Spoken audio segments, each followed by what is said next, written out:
I'll be happy and pleased and proud to be able to introduce our final speaker.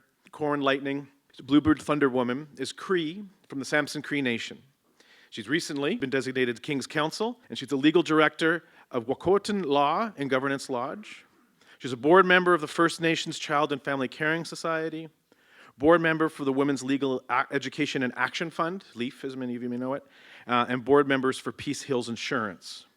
She was vice president of Kasohkowew, I may have mispronounced that, I apologize, Child Wellness Society for 10 years, and she was the president of the Indigenous Bar Association for 6 years, and was an acting commissioner for the Alberta Utilities Commission. Please, everyone, welcome Koren.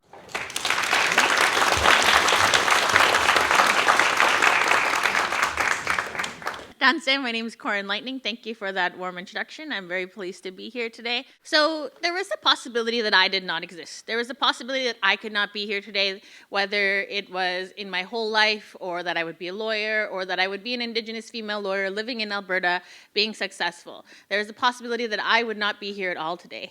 And that's because of the history of Indigenous peoples and the oppression that Indigenous people have faced since colonialism. And so the way that I do my work is through storytelling. When I think about storytelling, it's one of the most important things I learned was in first year law school. I survived step one. If you know a first year law student right now, like give them a hug, because they're just getting ready for those December exams. And then hug them again in January, because they'll just have gotten their marks back. But the most important thing I learned was from late Alex Pringle. I struggled with learning law because I struggled with a different system of law, understanding a different system of law, and just the whole thing about it, coming from growing up in a community. I grew up in 4 Mile on Samson Cree Nation, and so I didn't actually go to town school, as we call it, until grade 7. I went to school on reserve at Ermineskin Indian Residential School until grade 6. It was still deemed a residential school until I would have been in grade 9. And then the nation took it over, but it was run by Indian Affairs at the time. He taught me to listen to the stories of our clients and draw out the law. And that's something to me that I understood, because I learned through stories, and I was taught about law through stories from when I was very young. And so that, for me, I was like, okay, I can do this. I can just listen to the case law and listen to his stories and draw out that law to help our clients. Our current systems don't allow for those telling of the stories. Most of our systems belong with forms that we fill out with 200 characters. You don't know if it's characters or letters, and you have to fill out that whole process. And it's not a system that fits for a lot of people that grew up with oral history or grew up in a different state of being. And Indigenous people, we are oral historians, so we don't have the short story, we have the long version. My best friend would tell me we're steeped in Indigenous pedagogy, which is why it takes her 20 minutes to tell me a very short story about how she got from there to there. I exist because my parents lived so that I could live. The picture is my grandmother, late Alice Carter. She lived so that I could live, so her children could live. Alice Carter was removed from her home when she was 6 years old. She was placed in Delmas Indian Residential School. It was one of the worst residential schools in Saskatchewan. It was later burned down in 1948 by the children that lived there. And charges were never laid, nothing was ever told, but the school burned down and no children were hurt in the accident. You do the math. If you're driving from North Battleford to Saskatoon, you'll see on the side of the road Delmas, there's like some little random car shop there, and then there's a big field. And in that big field on the right-hand side of the road, there's a community hall. In that big field is where the Indian Residential School used to exist. After the fire, they bulldozed it and got rid of any record that it was there. But if you go into the bushes and the ditches, you can see pieces of the residential school there. And if you go there now, you'll see little flags on the ground where they started doing ground scan 2 years ago to identify the children that were buried there. My grandmother, when she was 6 years old and removed from her community of Thunderchild First Nation, went to Delmas Indian Residential School. That's about 2 hours away from where she lived.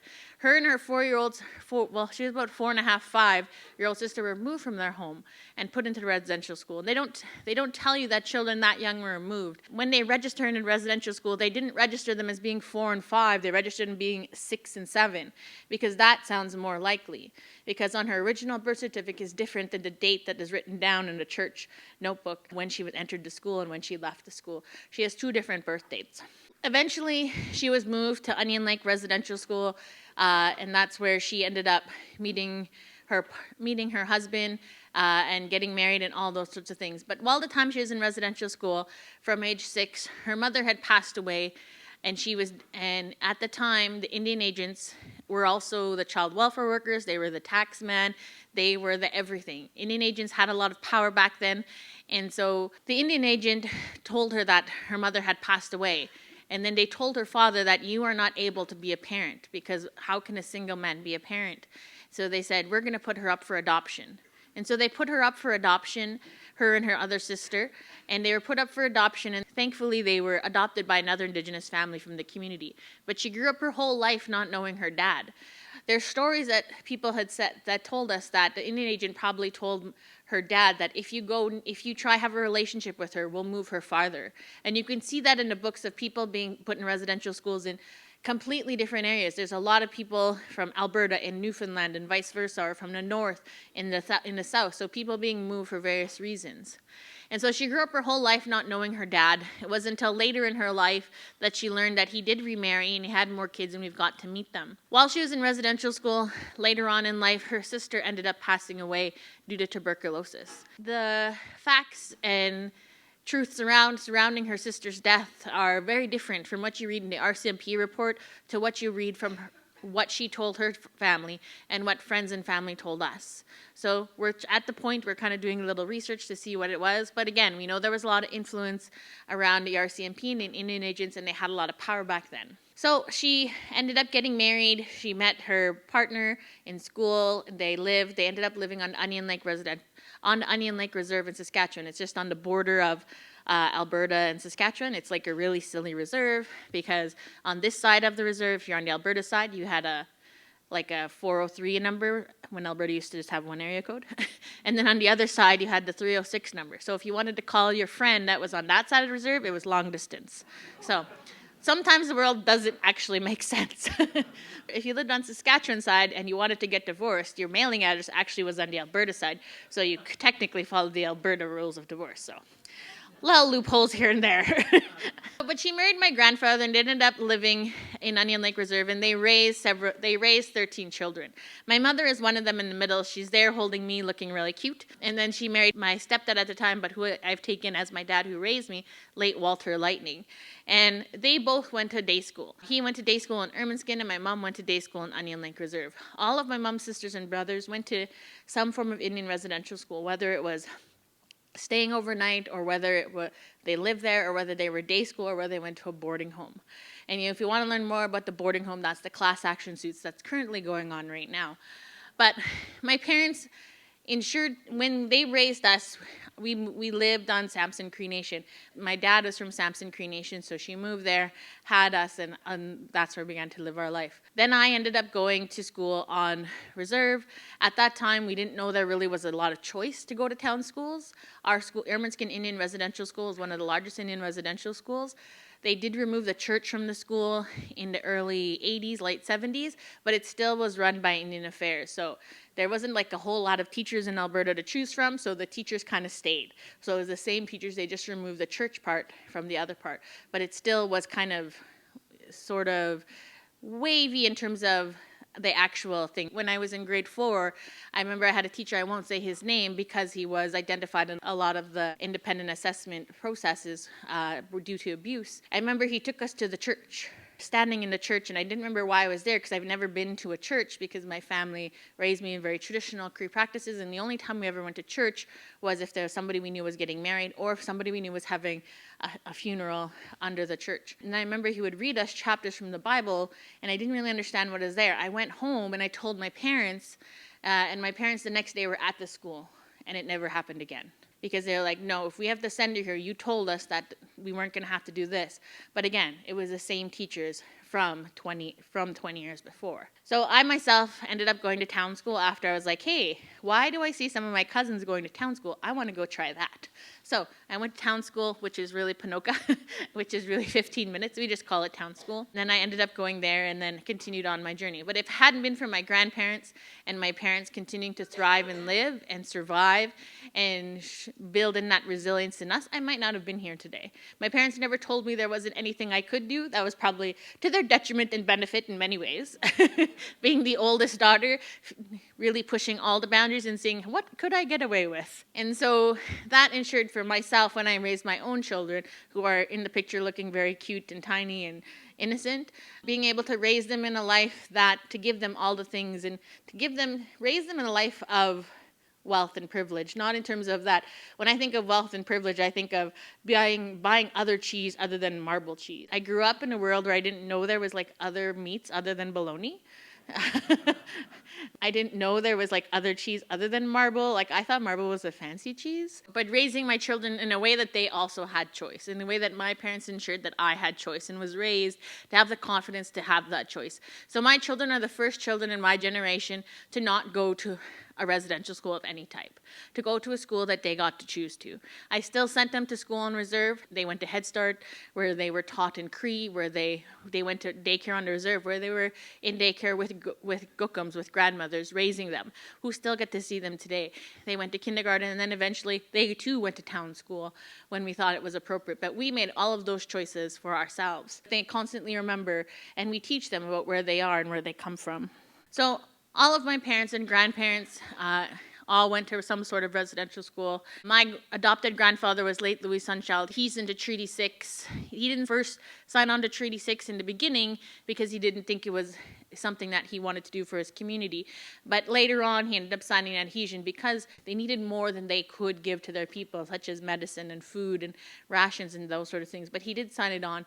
And one of the biggest things that I learned from him was to live that life of selflessness, to live that life for others, to be that leader for others. Walter Lightning ended up writing his master's, The Compassionate Mind, which was an interpretation based on late Louis Sunchild's teachings. And so those are the things that continue to carry me forward. So when I think about treaty, a lot of people, they're like, oh, I wasn't here when the treaties were made. That wasn't my fault. Yeah, and all of those things. But when I think about treaty, we all have a treaty relationship. We all have that basis of treaty. And so my great adopted grandfather signed treaty on behalf of his family and his people. And so somebody signed treaty on your behalf, whatever it was so that you could be here today with me. Whether that was you came as a first or second generation immigrant, or whether your family's been here for generations, or whether you're just going through that process now. Those processes were created because someone tried to sign treaty on your behalf so that we could all be here today. This is a picture of the one-room log house that my grandfather built for my grandmother in 1944, where him and my grandmother moved into, and they were married in 1945. Every year we take my children back to Onion Lake Cree Nation, and we take them back to this log house, and we show them, and we talk to them about their history of who they are and where they come from. We put my nephew in there because we thought it would be a really great picture, but then we quickly got him out because we realized this house is almost 80 years old, and it'll get to be 100 years old very soon, and it's still standing, and it shows the testament of the strength and the resiliency that my grandparents lived their lives with. And around there is some of the best medicine picking, some of the best sacred secret berry picking spots that my aunties tell me about, but it's also some of the best for quad trail rides that we get to go to. For those online, just something for you to think about. For those in person, I just want to know, how old were you when you first heard or knew something called law? So I'll just go through the ages, and then you just raise your hand as you get to that age. 0 to 5 years old. Was that when you're in the car and police your parents passed the police and they're like, duck down? Most people resonate with that one. 6 to 11 years old. 12 to 18 years old. 18 plus. In the past year. All right. How old were you when you first heard or knew something called Indigenous law? 0 to 5 years old. 6 to 11 years old. 12 to 18. 18 plus. In the past year. Today.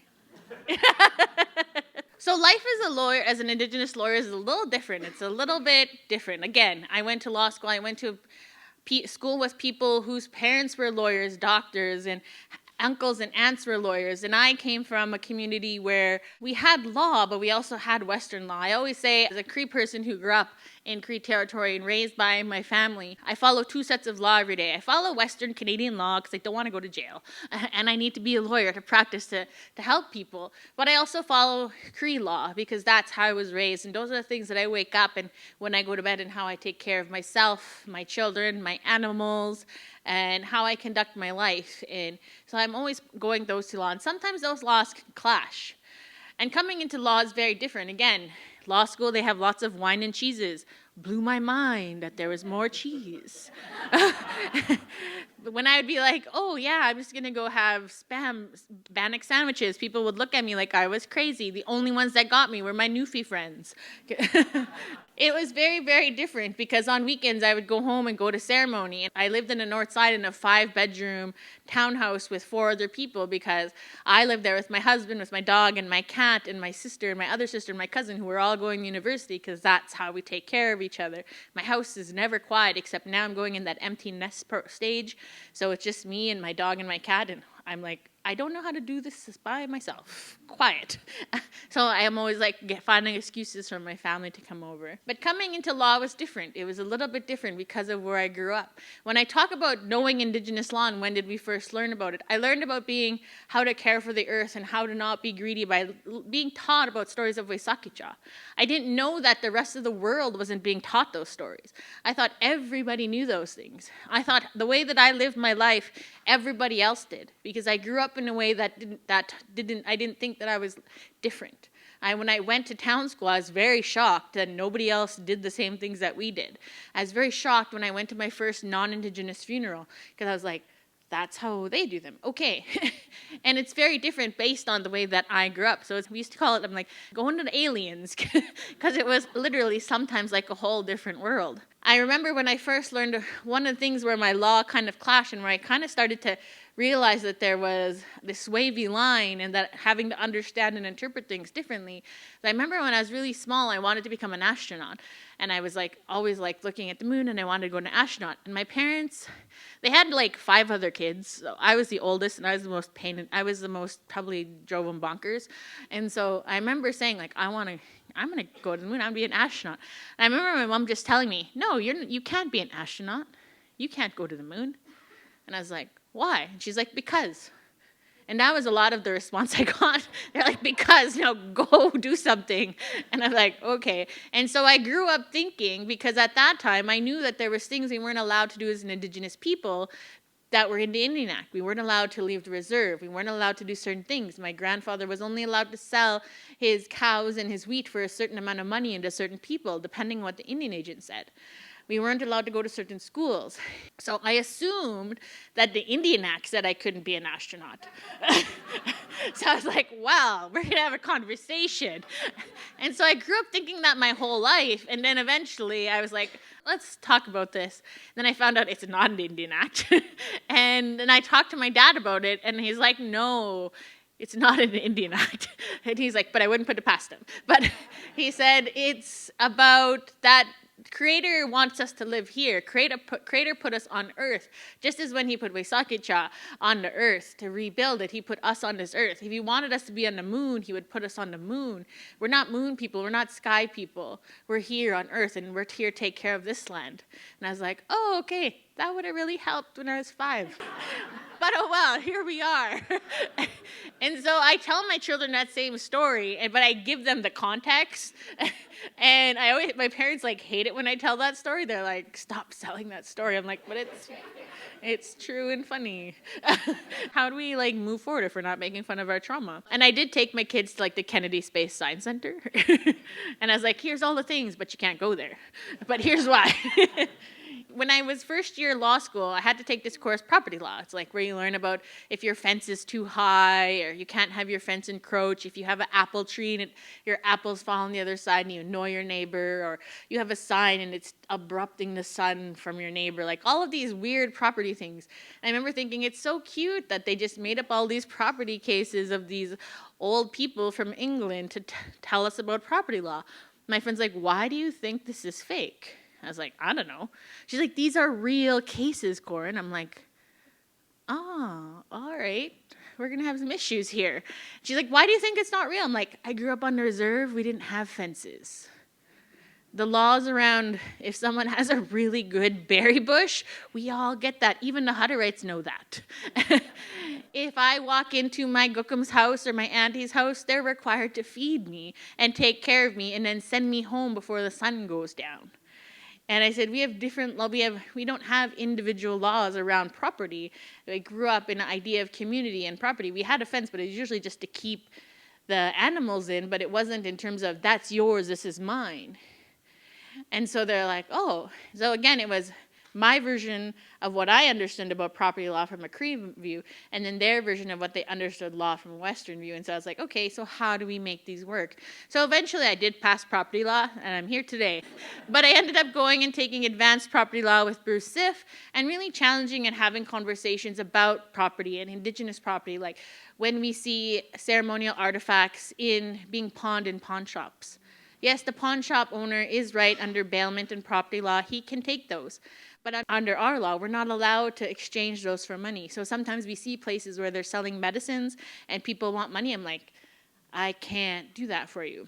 So constantly going back and forth on those things and how to help my community, but also how do we educate the other side to understand the laws of my community, and how do we respect both laws moving forward. And so sometimes as a lawyer, I do have to be more. I frequently go to the courthouse, and if I had like a YouTube follow me to see the real life that I live as a lawyer, that nobody believes that I am most of the time. And at the courthouse, the security for sure doesn't believe me. I even have those cards, we have our Law Society card, and I have a new fancy one that says I'm super fancy or something because I'm a KC. Even flashing that, they're like, oh, we need to touch it. I'm like, there's no counterfeit ring of Law Society cards. Nobody actually wants to admit they're a lawyer. Nobody likes them. In Cree, when I go into communities, I don't tell people I'm a lawyer right off the bat. I'm not like, hi, I'm Koren, I'm a lawyer. No one will like me, and I won't get to the good soup fast. Because in Cree, lawyer usually translates to liar. So I hedge my bets there. And so I got even one of those rolling suitcases, because it's hard for people to see Indigenous people as people. So how do we even get to see people to respect Indigenous laws if they don't see Indigenous people as people? And so we can't just teach and educate people about Indigenous laws, we have to teach them also about Indigenous people. And I know some people in this province think that that's painful. So as an Indigenous lawyer and living in multi-juridical Canada, and I say multi-juridical because we have the common law, civil law, and Indigenous law that are all part of our nation's laws that all need to be followed and respected. I coach a Kasohkowew moot. It's a competitive moot. Well, ours isn't competitive. It's it's non-competitive, but my team still wins. They do a fake case and they argue for their client, but I teach my students to argue and use Indigenous law as one of those legal foundations, to one of those sources of law. And not a lot of law schools are there yet. So there's some schools that have access to Indigenous lawyers or allies that really understand Indigenous law and teach it in a way that it is a source of law. So my students are always like, well, they don't understand Indigenous law. How do I argue against it? I'm like, you don't. You just show them, walk them through it, and hopefully they come with you, and if you don't, you win. But it's something that we constantly see as a challenge, is how do we get people to see Indigenous law as law, just as it is? And we're starting to see it in the courts. We just had a really great decision come out from Bill C-92. All the lawyers, the weird thing when a case comes out, we're all up at 5 a.m. reading this embargoed copy. It's endorphins, like shopping, but we lawyers are weird. But one of the things it talked about was braiding legal orders together, braiding UNDRIP, braiding Western legal orders, but also braiding Indigenous laws. And so braiding those legal orders together to really advance child welfare. When I read that, I was like, that's what we've been saying. And so now we're just really getting people to think about that. How do we see bringing Indigenous law, but how do we also see it as reconciliation? So when I was called to the bar, I didn't get called to the bar in a room at the courthouse, because I know what it's like for me to go through security, and I didn't want my mother, a residential school survivor, or my grandparents, or any of my family to have to go through that same thing. And so, or my children to have to see their family go into that. And from being in Maskwacis, the closest courthouse would be Wahkohtowin. And it's not a place of joy for people. I was fortunate at the time that retired federal court justice Tony Mandaman was a good friend of ours. He was the principal of my principal. And he had always said, you should be called on reserve, and we should celebrate this and celebrate it on reserve and show people that law can be okay. Lawyers are not all bad people, and that law can include us and have space for us. He's like, so you should have it on reserve. And so when I got called, he had just been called to the federal court, so he talked to his friend, Chief Justice Wahkohtowin at the time, and Chief Justice Wahkohtowin agreed. He's like, do you have an auditorium? I can turn it into a courtroom for today, and let's have this amazing call on reserve. So I was very, very thankful because they ended up shutting down Wahkohtowin Courthouse. All the clerks were able to come, and we were able to have my bar call on reserve. And I was able to be walked in by Chief Willie Littlechild and the chief of my community at the time. And then they made a little stage on top, and it was really a way to respect and engage with our laws, but our community at the same time in a way to celebrate joy. If we can have sentencing circles on reserve, and we can have court on reserves, and we can do things that are detrimental to Indigenous people and sentence them, then why can't we also create space to celebrate the joys and justice of Indigenous people?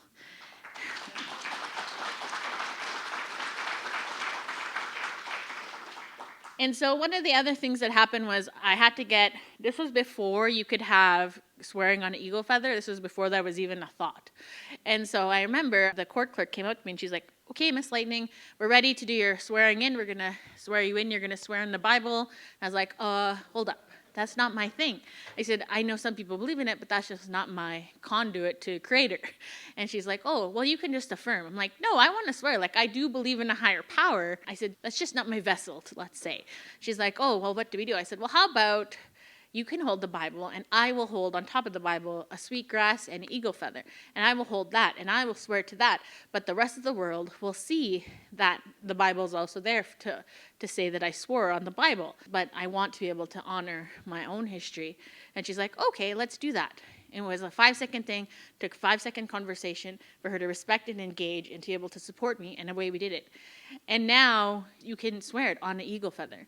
But back then, that wasn't really a conversation that we were able to have. Since then, I've been able to support Indigenous lawyers. Also, I've articled them so that they're able to come and learn law in a way that's different. Because, again, going to a firm as an Indigenous lawyer, not everybody wants to be in the big corporate office. Like my best friend's a great Indigenous lawyer, but I know where he is at Wednesday at 10 o'clock at night. He's either going to the gym or he's still at work. He's also still single. But I wanted to be an active parent and wanted to drop my kids off at school and pick them up from school and be active in that area. So I had to choose a way that practiced, but also that as a way that was good for my heart and my soul. And so I chose to go work for my community and then start my own firm. And then I went to the Law Society, and now I'm at Wahkohtowin Law and Governance Lodge. So there we've been able to article other Indigenous students and hold their bar calls, all with the exception of our latest one, hold all their bar calls in the Wahkohtowin Law and Governance Lodge, create a temporary place there so the judges are able to do the official call off-site with an elder in place and in a way that our staff feels safe, because not everybody feels safe in all of those places. So it's all about creating more safe places. At the Wahkohtowin Law and Governance Lodge, we are created to support Indigenous communities. We get called into communities. We're able to help them really advance and create their own laws. They already have their laws, and so we're just there to support in the development and use, but also understanding of Indigenous laws. So we do a lot of public legal education, or the phone a friend for a lot of people. We have research methods where we're working with communities to help them get back to those principles and values. We know and we assert that Indigenous laws need to be treated seriously as laws, and we conduct our same research in the same manner we would any other research.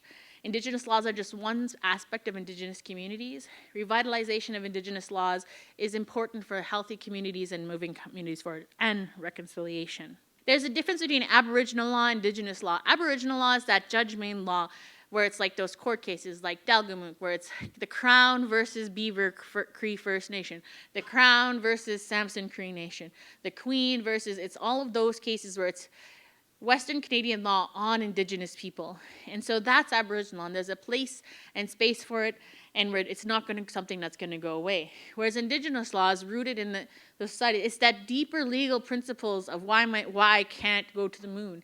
And it's those deeper legal principles of how I care for my children. When my children were born, how I made sure that when their belly buttons fell off, that I was able to give them to my dad, and he was able to place them and bury them in the earth, so that my children were always grounded and taken and knew that they had a place in their community. It's those deeper principles of how I interact with elders, to how I interact, even how to take care of my animals, even to how I care for my home.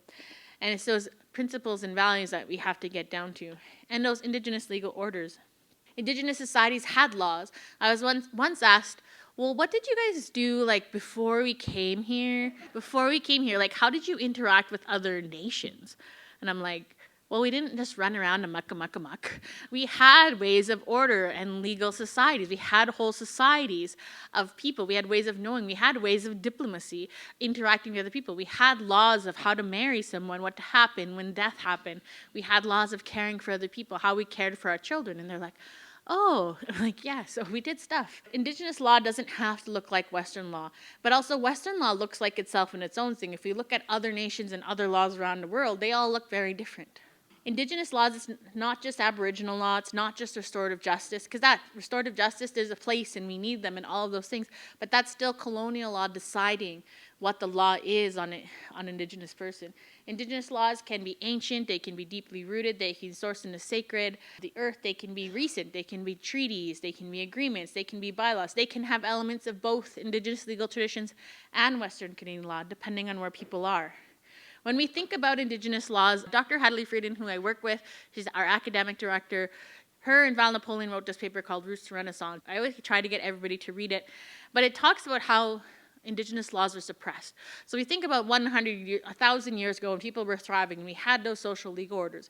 If you ever go to Blackfoot, they have a museum, their own interpretive center, you can see and read about the societies that they had. And then we think about 400 years when they started to get that repression, that's when things started to happen, people started coming over. We had the incidents of the first Indian Act, we had the first incidents of agents, we had the first incidents of trade, residential schools. So we started to really see them repressed. We weren't allowed to have ceremonies, we weren't allowed to pause.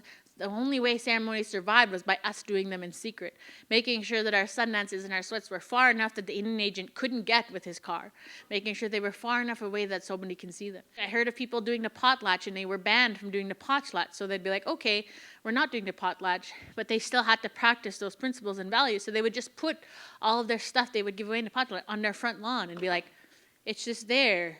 People can come take it. The agent would be like, this is a potlatch. No, it's not. We just have stuff on our lawn. People can come take it. And so they're like, oh, so again, it's about finding those loopholes and people starting to see that resilience and holding on to those things. Then about 40 years in, we started to see the end of residential schools. Indigenous people, we weren't allowed, even First Nations weren't allowed to hire lawyers till the 70s. We actually weren't allowed to. So people were like, why didn't you hire lawyers? We weren't allowed. And lawyers actually weren't allowed to give legal advice to First Nations.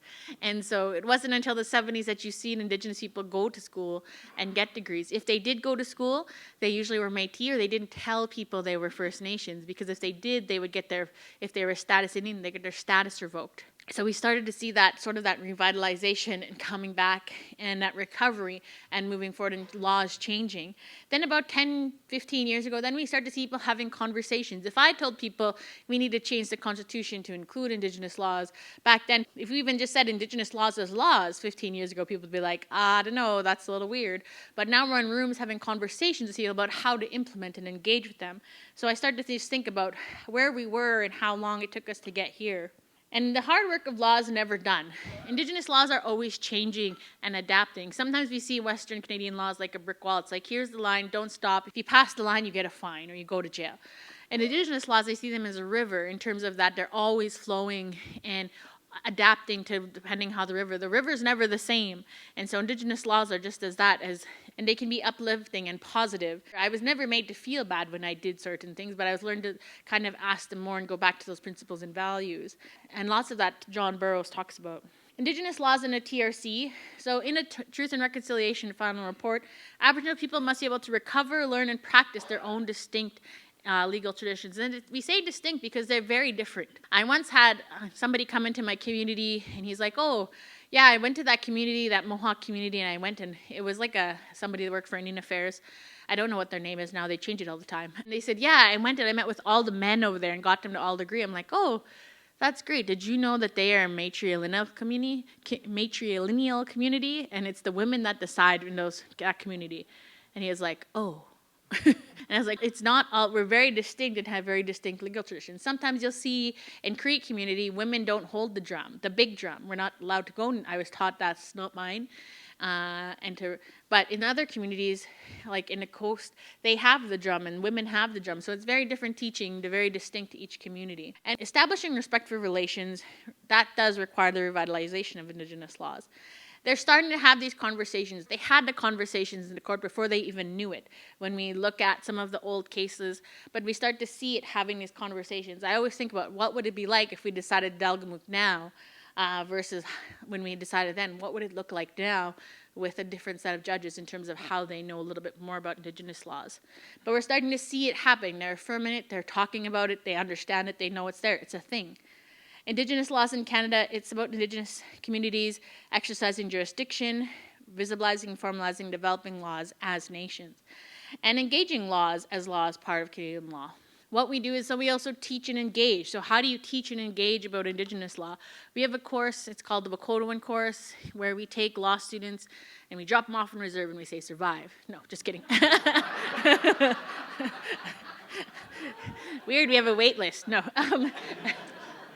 And we have this course, it's the Wahkohtowin course, where we teach, students come and they apply, and we take them to a Sinuichi-Winnewuk, which is out by Grand Cache, to a community where they learn about the law of Wahkohtowin, how we're all connected, and the principles of Wahkohtowin, of having good relationships, through tanning of a moose hide. Well, this year, right from the hunting of a moose to getting the moose, to bringing it down, to breaking it down, to getting it ready for meat, to getting it ready to scrape the hide. They go through that whole process, and we learn we really suck at tanning moose hides. The community is behind us like, oh, you guys are so cute. Okay, you guys should get some coffee. Then we go get coffee, then they're behind fixing our mistakes. But they do it with so much love and caring that we never feel bad. But I'm like, I'm always like, I'm going to do this by myself one day. No, I'm not. When I think about being able to teach as an Indigenous lawyer, teach law students about the law that I know, that I grew up with, and those principles and values in a way that I know as law, it's something that I think we couldn't have done this 15 years ago. In the one picture, there's me with my wine hoodie and my Oilers hoodie, go Oilers. And there's my daughter in the front, Alice. And then beside me is Lindsay Burrows, John Burrows, everybody's favorite writer and lawyer. And then his daughter, Lindsay, her second youngest. And then Cody Pearl, a daughter of another Indigenous professor, legal professor. And we're there being able to teach law and show our daughters that teaching law can look like this. It doesn't have to look like the other ways. Law can look different. Law can look like you. And law sometimes can be smelly and messy, but it also can be very rewarding, as you can see in the last picture. That's just a hide for the show. That's not the one we actually did. But it was a way to build relationships and teach our students how to build relationships with the community. And our students have developed relationships with the community in a way that they're still going back. Our student from last year came this year. He was invited out to hunt. We see them at community events. They're our friends. They're our family. And they learn about Wahkohtowin, and building those good relationships in a good way, and how we are all connected. And they're able to understand that value and the laws behind that, and work it in it as Indigenous law, as law. And so it's one of the great things that we get to do. And then every year we take all the first year students of the law school, and we do drop them off on a reserve on Enoch. But we take them to a place. But one time the bus dropped them off the wrong place, and they actually did think they were on Res Survivor. And it's not even a joke. But they eventually made it to where we were supposed to be, and we do the Kairos blanket exercise with them. But we've adapted the Kairos blanket exercise to be legally updated, to include and update law as it goes, so they can see law and how laws impacted Indigenous communities from pre-colonialism to today. And they're able to walk through that and see the change in the legal landscape, but also the change in Earth itself over the years. And so we did that for 8 years now. And so for the past 4 years, we've been able to do it on an Indigenous community. Their first taste of law as law students are able to kind of shape them and have it. And yeah, there's always one or two that isn't happy about it, but that's not my problem. But also for our Indigenous students to be able to see that their colleagues are doing this, to be able to know that it can be a safe place and we can do that work. It's something that we think it's really important to do that. And I see other faculties also doing that, taking students out into communities. Because sometimes I'll ask people, how many people have been to Indigenous communities? They don't understand that we can go, like we have casinos, we want your money. No, but we have gift shops. When people come to our community, we treat our visitors with the utmost respect. And we want people to come in and see us as people, to celebrate us as people. Because sometimes in a justice system, the only time they come across Indigenous people is when they're coming at them as their client, when they're in a place of needing assistance, not seeing them as doctors or lawyers or mums or dads or gookums or grandmothers, or seeing how happy kids are just running around and having fun and seeing that joy of Indigenous people.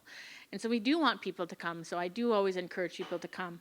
And when I think about what does Indigenous law have to do with reconciliation, it's how do we get to see people? How do we get people to see Indigenous law as law? To see Indigenous people as people, and includes Indigenous people in the justice system as not just plaintiffs and defendants, but also as legal actors in all of those places. And learning to walk through those TRC calls to action. And some of those TRC calls to action require us just to also learn about Indigenous people as people. And yeah, there's not a lot of people that like that, but oh well. But learning about people helps us understand them. Like, how do you become a lawyer and want to work with people if you don't even understand Indigenous peoples? Trying to find a lawyer to do in a will for an Indigenous person that lives on reserve is very difficult. There's a very few people in Alberta that can do it, because they don't understand about why we don't do wills, or what's the principle about how do we do that, how do we some of those nuances around Indigenous law, but also the nuances of Indigenous communities. And so being able to educate people about Indigenous people helps them be better lawyers and be able to serve their clients better. TRC calls to action 27 and 50. So 27 is that all lawyers need to know about Indigenous people. They need to know about the history. There's still people out there that don't know about residential schools. And I'm not saying it's their fault or anything wrong or blame, but it's about how do you increase and educate that awareness? Well, by presenting them with information. People can live in a bubble. I grew up in a bubble thinking that property law was fake. So I think how do we get into more people and get more education? But it's about education and awareness. It's not about blaming.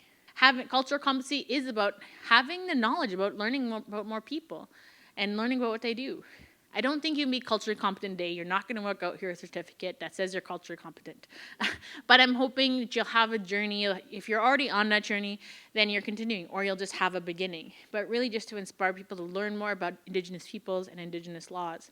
And we can't do that without checking our biases. Because how can we teach about Indigenous laws if people have an unconscious bias about Indigenous people? And they're like, well, how do you know that? Well, I know that because when I walk in with other lawyers, because lawyers get to go through not the security part, we get to go through the fancy part. And sometimes I just want to feel that privilege for a second. And I always get stopped. All the time, never fails. Even when I was wearing my robes, they wanted to stop me, but they didn't know to stop me, but then I just walked too fast. So, microaggressions. Sometimes if you think about microaggressions as mosquito bites. If you get enough mosquito bites, it gets itchy, and there's lots of microaggressions. My favorite example is when I go to the grocery store. I go to the same grocery store because I know where everything is, and that just helps my brain. I remember one time I went to the grocery store, and wasn't the one that I normally go to. And I went in, and the lady in front of me, the cashier, having a great conversation with the lady in front of me, like asking about how's the weather, how's the weekend, oh, it looks like you're going to have a party, oh, have you tried these chips, like just that minimal conversation. So the whole time I'm like getting ready to have my minimal conversation. Like, okay, I'm going to make small talk. Like, what am I going to say? Like mentally pumping myself up. So she's like, oh, do you need bags? She's like, no, I'm okay. Oh, do you want some help? Just like lovely conversation. Then I get to tell nothing. Grabs my stuff, scans it out. Do you have bags? Yes. And she's like, okay. Grabs, done. Grabs, done. Silent. Grabs, done. Grabs, done. And then gives me my total. Okay, here you go. Off I go. Next person behind me, same conversation. Wonderful. How's your weekend? I was ready to tell this lady about that I really wasn't having a party. I just wanted all these chips. She didn't even ask me how my day was or what the weather was or how I was. Why didn't she ask me about how I was feeling? I was a visibly Indigenous woman, and the other two were non-Indigenous. I live in Leduc, so population of very older Caucasian people. And then people tell me, well, why didn't you ask her about her day? I'm like, it's not my responsibility to do that. It's not my responsibility to help other people feel okay about their unconscious bias or their microaggressions. It's not my responsibility. These are just my stories. And there's no oppression Olympics, like heads up, FYI. We all have different stories and all have different journeys of where we came and how we got to be there. And everybody has faced something different. This is just what me and my family have faced to get to here, how I got to exist and be here. When I talk about Indian residential schools and when I talk about Indigenous laws and people, it's never to incite feelings of guilt. And if people do feel those things, then I encourage you to explore that in a deeper way. I teach a TRC in the law course where we talk for a whole semester about residential schools, about missing and murdered Indigenous women, about mass graves. We talk about that for 6 weeks straight. And it's a heavy class. And then I give them cupcakes. But we also talk a lot about guilt and about feelings and about being vulnerable and how to grow as humans and as lawyers. So I'm always very proud of them because at the end they're always just like, it's just amazing. And so you can have those conversations, you can grow, and you can have those things. But again, you have to sometimes be vulnerable. And vulnerable is scary, especially for lawyers. They don't like to talk about feelings. And sometimes we just have to view things differently. We might not all have the same lens to view things at. We're all given different lenses. When I travel to other countries, I remember when I went to Peru with my ex-husband, the men wouldn't talk to me. And I'm the one that organized the whole thing. Like, my husband had no idea where we were going. He was just happy to be there. But I couldn't communicate with anybody. They wouldn't talk to me. And then I was like, why won't they talk to me? Like, assertive Indigenous woman, not the thing in Peru. So then I met with one of our guides who ended up being a really good friend of mine now. He's like, well, generally we talk to the men, like, because that's how, like, that's just, it's not about you as a woman or anything. It's just, that's culturally done. I'm like, oh, okay. I'm like, but he doesn't know anything about where we're going. I had to check my biases about place. I'm like, they're just being jerks to me. No, they weren't. They're just following their cultural norms of things. So I was like, okay. So I also had to take a step back and kind of get a new lens and work through it. Why do I have these conversations? Because we need more safe places. I still couldn't have my last student's bar call on reserve because of ideas and views around Indigenous laws and communities. The need for cultural awareness, it does increase. People like the stats. Some people are stats people. We're creating real diversity in our workplaces. Real diversity, not just check the box diversity. Rehumanizing Indigenous people and seeing real concrete change really starts with education and conversations like this. Residential is the last one closed in 1996. A lot of people don't think about that. Where were you in 1996? In 1996, I was graduating high school. I was graduating high school from a town school. I could have been graduating high school from a residential school, like my friends that went to St. Mike's. They went to residential school and they graduated from a residential school. And some of them have never recovered from the harms that they've had since residential school. When I think about the effects of residential schools and what it's done to our communities, my easiest way to sum it up is love. The ability to know love, to understand love, to feel love, what's appropriate love, and how to give and receive appropriate love is one of the things that I think was one of the greatest harms. So when I think about all those things, I think about that is, when was the last time you learned somebody told you I loved you? My parents are not huggers. My mom's like the awkward side hugger. When I see her, I always give her the full-on hug, and she gives me the same now, awkwardly. And I hug my children and tell them I love them every night, because I know that when my grandparents were younger, they never had that. So I want to make sure that my children and my mother have all the things that they never had. Distrust. And so when we think about the legal system and the distrust, it's Indigenous people, it's not that we don't like the justice system or the police or all those things. It's just been a history of distrust. And so how do we build that trust? How do we get back to having a relationship? The lived reality is that the laws have already been designed to work against Indigenous people, which is why I actually grew up thinking that the Indian Act said I couldn't be an astronaut. That's how ingrained it was into our system. Or I had a really active imagination. Either way. At the same time, late Marie Sinclair, who was a really guiding force for us, said that when children were in residential schools being taught that they were less than and that they shouldn't be proud of who they were in CIC.C., the same rhetoric was being taught to non-Indigenous students across the country. So how do we get back to a place where we're teaching that Indigenous people are people? And really start, how do we build trust? How do we reconcile that? Moving forward, I think that it's important to know that Indigenous people are not, it's not a culture of poverty. It just, that's what the news displays. Sometimes that's all we see. But we are very rich with diversity, very rich. And my life is awesome. I remember when I was small, like now I always invite all of my friends to my celebrations and birthdays. But when I was small, I never had a non-Indigenous friend come to my home on the reserve. They weren't allowed. Their parents said, no, you can be friends with Koren, but you can't go to her house. And then one of my friends defied her parents, they don't like me still, and came to my house, and she's like, wow, your house is like awesome. You guys have a trampoline, like your mom lets you have water fights. We celebrate birthdays because for generations, our community couldn't celebrate birthdays. So we celebrate birthdays like nobody's business. And so she came over and she's like, this is awesome. And it completely changed her mind. But for years, I never had friends from offers that have come to my birthdays. Now everybody knows and they make an effort. So even just little tiny things we can think about. Being more and doing more, being an advocate, using voices in rooms that you're in that I might not be in.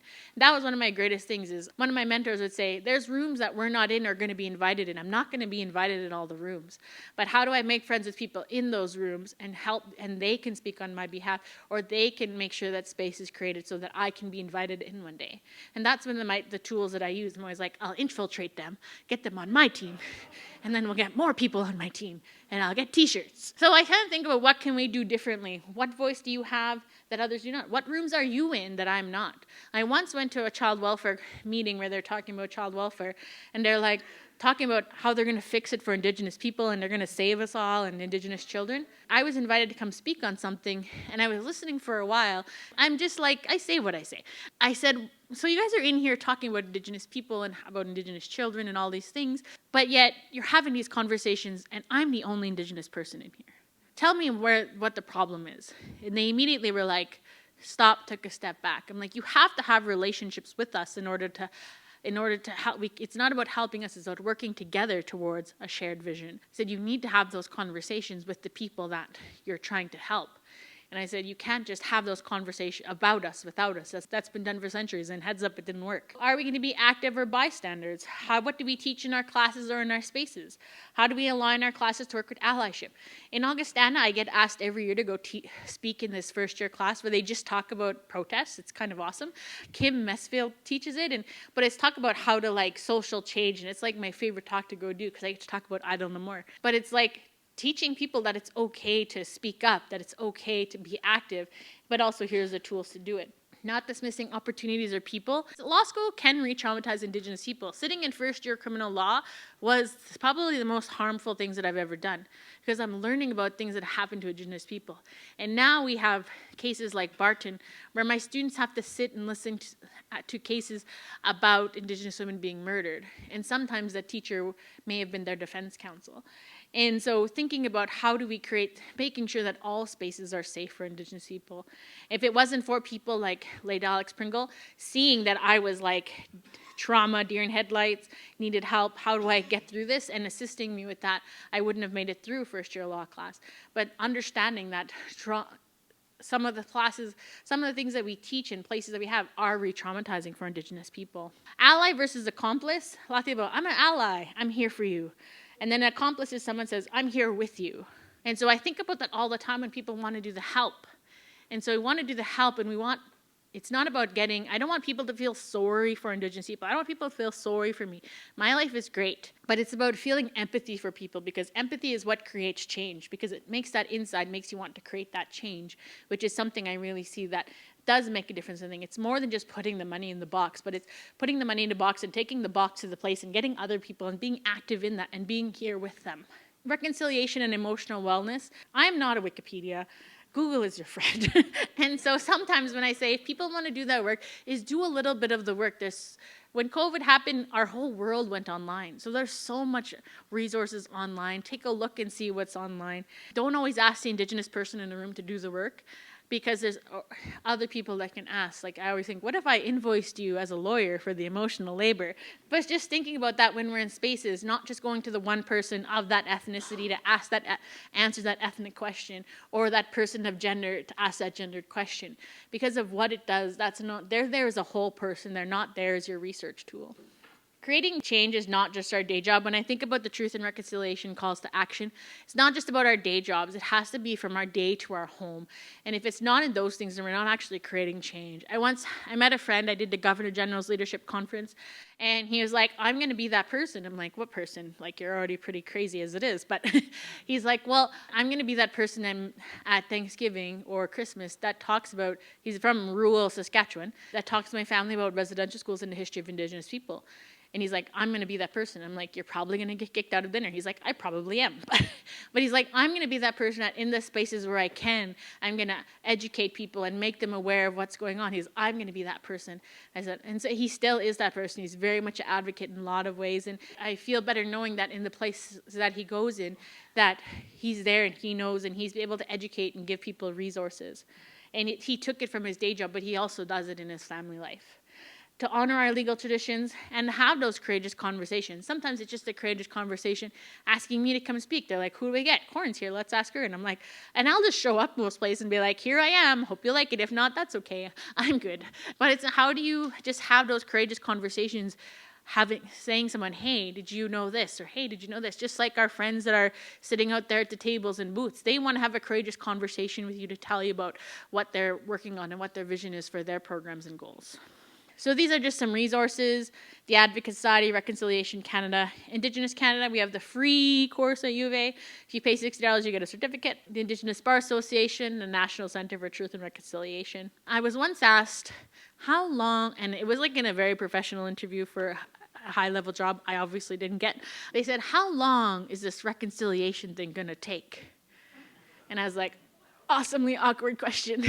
So I had to think, and I thought back to my mentor, late Murray Justice Sinclair. He's like Mufasa for me. Like, he's just like that person that I would go to for all the hard questions that I would get. And I'd be like, how do I respond to these things? How would Murray respond to this? And I remember he said, it took us 7 generations to get here. It's going to take us 7 generations to get somewhere back. I always think about that as it took a lot of damage been done for the relationship. So it's going to take a lot to repair that. So thank you for having me. Hi.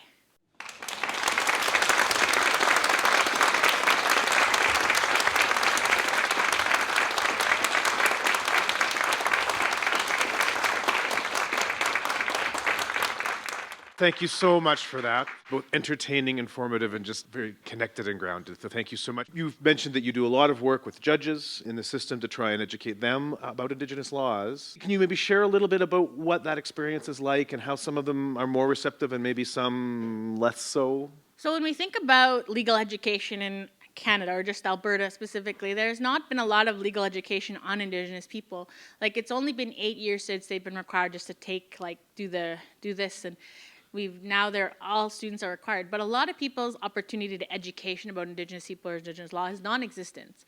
So a lot of our judges graduated, they're very senior, they didn't get that opportunity for education. So a lot of the work that we also try to do is we do a lot of judicial education where they'll have us. And when we talk about Indigenous laws, about specific cases, and it's really great to be able to see, because sometimes it's just how do you get people access to that information. So again, it's joining into their world, going in and having those conversations. And some judges, they're just ready to pick it up. They're like, let's go, this is awesome, this is very helpful. And some just aren't there yet. And that's okay. Some are like, that's nice. But you can see it in different judgments. You can see judges out there, like Justice Nakasuru in Ontario. Some of his criminal law judgments are just beautiful. Like, he really understands Indigenous people. He really understands how to, he kind of is like maybe a poetry writer. But then there are also some where you read some court cases and you're like, they didn't even know the difference about how taxes work on reserve. So it's about providing more education. We really try to get in all the places, of all those people. Some very receptive, some just need a little bit more. Maybe peer pressure, help, I don't know. How do Native people think about the future? To me, it seems like you would want to be working towards more self-sufficiency and sovereign and being able to truly be your native selves and taking account of your past history and somewhat reconstituting yourself as truly Native people. I don't speak on behalf of all Indigenous people. When I think about what people want, it's varied. Everybody's in their different levels of where they're at in our healing stage. Some people don't like any non-Indigenous people. Some people don't want to engage. Some people are engaged in living and working in both worlds. And so I think it's really up to individual people. We have sovereignty. It's about how do you practice sovereignty and practice self-determination and get those things. We call them wicked problems. It's like you have to solve all the things at the same time. When I think about COVID, what we're trying to do in COVID is just take care of our community. Our communities are the most decimated communities by COVID than any other community in Canada. And so we're trying to solve a lot of problems, but also you're working under a system that there isn't really understanding dollar for dollar what you need, or there's lots of hoops you have to jump through and do something. So it's working under different systems. But then there's also like, yeah, we want to be sovereign, but then we go into places like Tasman where people are still being profiled when they go to Canadian Tire. My friend's like, oh, I can't even go shopping at Canadian Tire because I get profiled. I'm like, you should come to the Duke Canadian Tire. There's not even enough staff to profile you.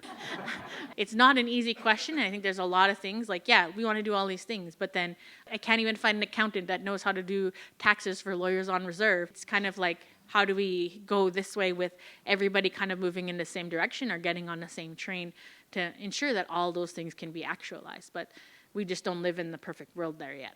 My question perhaps goes in a little different direction. We've been supporters of Raven Trust for a number of years. And last night when we went back to our hotel, we watched a program about a river in Quebec that has been given personhood. And Native Indigenous people were at the forefront of that fight. I have a question about land defenders and where you see them in the future of Canada and how you perhaps see us all becoming citizens of this land, and I mean land in a really primal sense. When I think about land defenders, I think about how can we, when you think about allies versus accomplice, I think about my adopted sister, Amber, and she's a reporter. When what was happening in Wahkohtowin, when they were coming in with the army and the bulldozers and it wasn't on the news and surprisingly no news could pick it up, they weren't telling people that, oh, there was the RCMP and the army was outside of the communities in Wahkohtowin when they were trying to protect that land from the pipeline, and they had an injunction and did all the legal stuff they could do, but there was the grandmothers and the hereditary chiefs that were in that hut standing in protest. There was news reporters like my sister Amber who came in, and she worked for the Walrus, and she was there taking pictures and all of these things and doing what she could do as she was the accomplice because she was there. She was arrested when the RCMP came in and arrested the elders. They arrested the two reporters. When I think about things like that and the work that she does to support and to create awareness about what happened in Wahkohtowin, what happened in the States and our other communities and what happens around social injustices, she's there, she's in it, she's trying to create awareness and what she can do as a journalist. And so I think about what can we all do in our individual jobs, because we all can't do all of the things, all the big things all the time, even though we want to do all the things at the big time and all the time. But what can we do within our power to just create small increments of change? Then that's the small increments of change that eventually get together and get bigger and bigger. So I think about the work that she does and how she does it in what's within her power. And I think I reflect that when I work with other people. What can we do within our spaces? And all of those little things is what's important. My name's James. I'm a registered nurse. I'm with the United Nurses of Alberta. But approximately 40 years ago, I was an emergency medical technician. My very first job was in Elk Point. Elk Point was the service that went into Onion Lake and served Onion Lake as well as many other nations around. When we went into Onion Lake, we had to pretty much go in with the RCMP a lot of times because they enforced the laws. We had to be governed or be able to be directed by the RCMP as was allowed for us to do. Now, as I've got older and I moved on to other areas, I've also worked at St. Paul, where we went into Saddle Lake, and all the nations were very much different in how laws were determined amongst the different nations. And now I live near CIC.C Nation, which has different laws as well. But when I went into Tsuut'ina Nation, they have their own governing or enforcement, where they're not as much involved with the RCMP. And I'm just wondering, has the other nations evolved more towards who enforces the laws, especially around like Onion Lake or all the different nations that, or is it still more the RCMP in control? So I wouldn't use the term evolved. We have not evolved. That would mean that we were something less than and need to be something better than. Onion Lake had 2 residential schools, and they also undercovered a third like labor school as they're kind of been going through their history. So when I think about where people are at, everybody's at someplace different. And so if we think about that roots to Renaissance and that repression to where we are now, everybody's at different levels of their healing and moving forward into revitalization. And so everybody's different. Everybody has different things. And can you create a law? Sure, Indian Affairs says you can create any law you want, but they're not going to give you access to the RCMP to enforce it. That's for you to have the relationship with the RCMP. And sometimes in some places there is good relationships. I had a great relationship with the inspector of the RCMP when I was served on council. But again, it's very down to the individual and about that relationships when we think about Wahkohtowin. And so when I think about the repression to where we are, not everybody's going to be at the same thing. Everybody has different situations and hands that they've been dealt and how they're going to get back to there. And I think look at different people's populations, different accesses to resources and funding that they have. Satina has different accesses to resources and funding. They had an agreement with Calgary, and when they established a ring road, and they got a lot of money and settlement out of that, which money does make it easier to solve problems and move forward. Not everybody's in that situation. And so when I think about the access to resources and all of those things, it's going to take a while for everybody there's never going to be. It's not a race. It's just like how everybody will get there, and everybody's distinct and unique and different in the challenges that they face in advancing their communities.